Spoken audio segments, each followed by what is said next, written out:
Cara mendaftarkan gugatan perdata di pengadilan. Siapkan ketika kita sudah menyerahkan sepenuhnya kepada pihak pengacara atau advokat yang mewakili kita untuk bersidang di persidangan. Apa aja yang harus kita persiapkan, yaitu tonton terus teman-teman video ini sampai selesai. Halo teman-teman, jumpa lagi bersama saya di sini untuk berbagi ilmu, ya. Ini saya buat video untuk meningkatkan kualitas diri kita dalam segi ilmu hukum. Mari kita membahas tentang cara mendaftarkan gugatan perdata. Ini khusus bagi yang memiliki masalah sengketa atau perkara-perkara perdata, baik itu perkara perdata perbuatan melawan hukum maupun itu wan prestasi.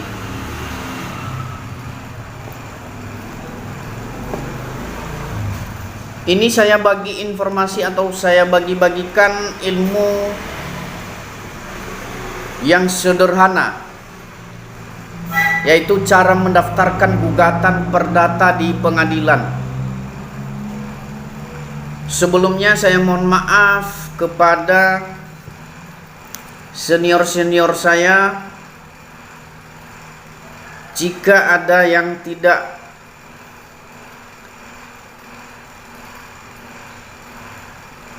tepat dalam penyampaian saya. Ini hanya saya bagikan atau khususnya bagi teman-teman yang masih belum paham bagaimana cara berperkara di pengadilan atau bagaimana cara kita mendaftarkan gugatan perkara, baik itu perkara gugatan perbuatan melawan hukum maupun itu perkara wan prestasi atau cedera janji.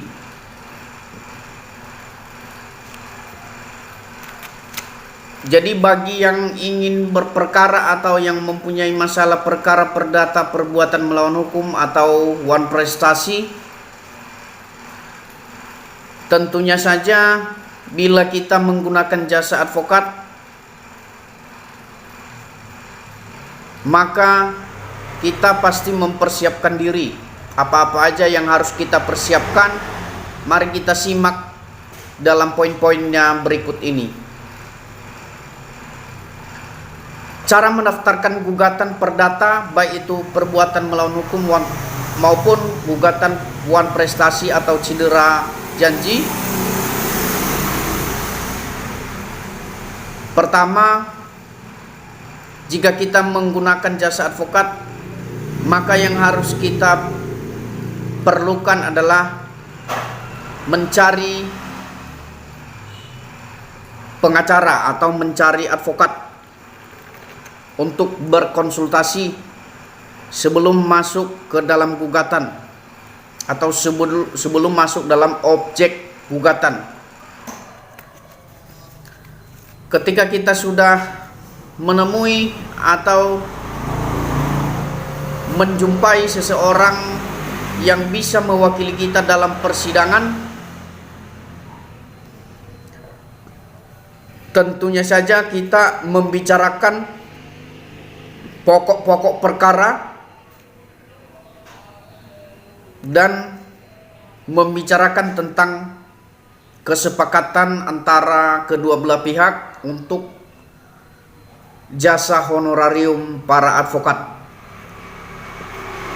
Ketika sudah melakukan kesepakatan antara kedua belah pihak, baik itu pemberi kuasa dan penerima kuasa, maka dibuatlah surat kuasa yang dikuasakan kepada pengacara.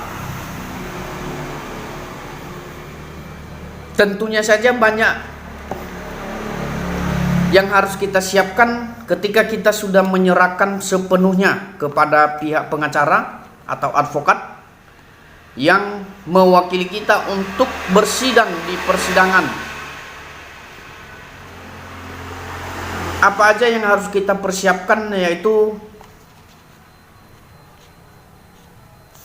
tentunya saja objek perkaranya atau permohonan gugatan. Tentunya saja diwakili oleh pengacara untuk mendaftarkan di pengadilan. Jadi pengacara atau advokat mengajukan permohonan gugatan ke pengadilan yang berwenang mengadili perkara tersebut. Kedua, surat kuasa yang sudah dilegalisir. Jika tadi kita menggunakan jasa advokat. Ketiga, bukti-bukti yang menguatkan untuk mengajukan gugatan. Apa aja yang perlu kita siapkan dari bukti-bukti untuk mengajukan gugatan? Tentunya saja yaitu KTP, KK, atau identitas-identitas yang lainnya untuk menguatkan gugatan kita. Keempat, penggugat atau kuasa hukumnya membayar biaya perkara ke pengadilan dan ditransfer melalui rekening yang ditunjuk oleh pengadilan tersebut. Ketika kita memberikan bukti transfer kepada pihak pengadilan, kita sertakan pada dokumen dari gugatan dan dari semua identitas-identitas kita tadi. Menerima tanda bukti penerimaan surat. Jadi ketika sudah didaftarkan gugatan, pasti ada balasan atau surat tanda terima bahwasanya kita sudah mendaftarkan gugatan atau sudah mengajukan gugatan di pengadilan. Selanjutnya, menunggu panggilan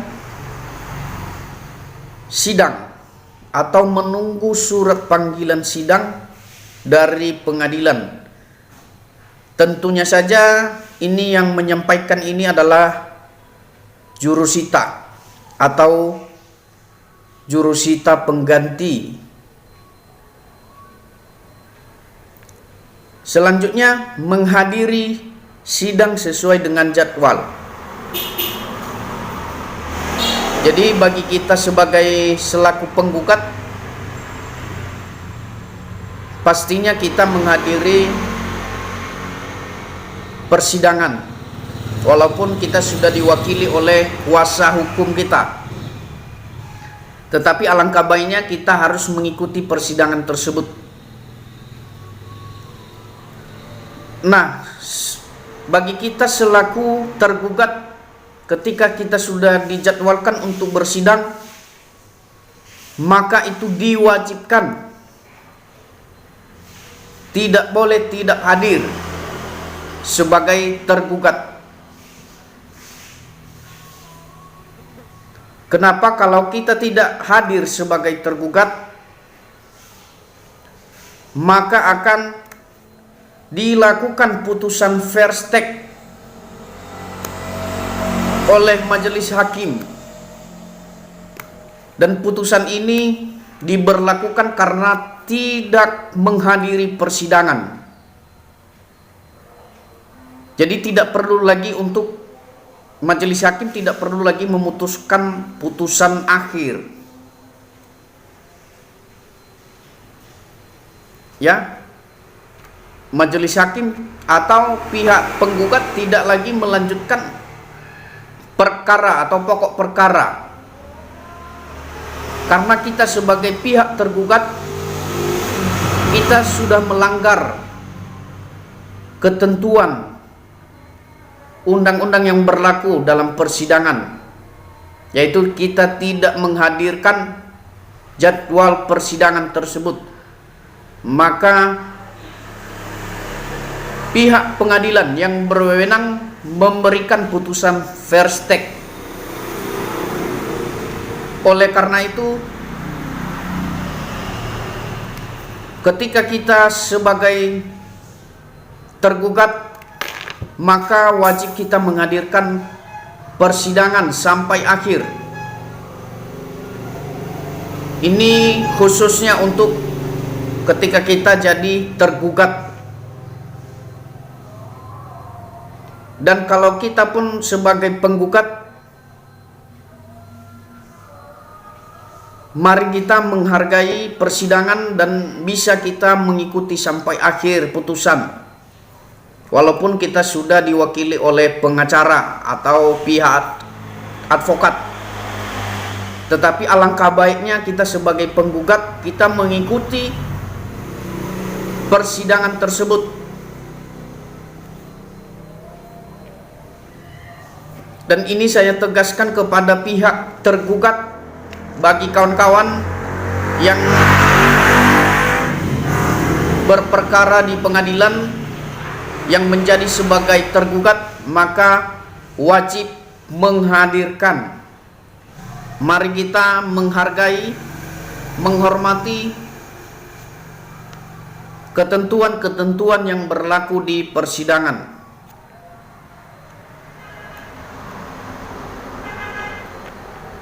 Baik teman-teman, mungkin itu saja yang perlu saya bagi-bagikan untuk video kali ini. Ini mohon maaf kepada kawan-kawan, teman-teman atau senior dalam penyampaian saya. Mungkin banyak yang tidak tepat